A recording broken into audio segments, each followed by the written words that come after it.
Io non l'avrei mai fatto per la verità, mi sono rivolto all'autorità giudiziaria perché questo dell'informazione è una delle cose più vergognose che stiano capitando nel nostro paese. È un sistema di disinformazione purtroppo, mi riferisco ad esempio alle cose che seguiamo su TG1, di corruzione, di aggressione continua a chi non si piega.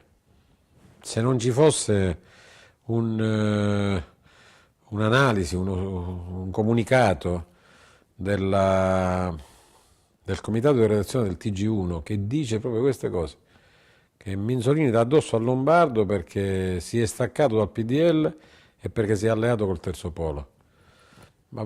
Si potrebbe dubitare di me. Cioè, le cose che dice sono tutte false. E allora cosa devo fare? Lo schiaffeggio, lo sfido a duello? Assolutamente no.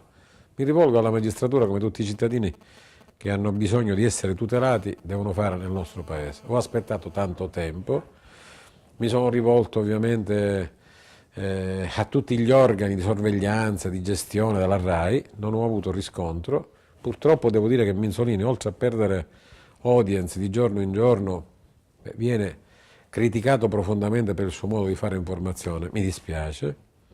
Dopodiché chiaramente mi rivolgo all'autorità giudiziaria per essere risarcito io e la regione che ne ricava un danno sistematico, periodico, puntuale, grandissimo.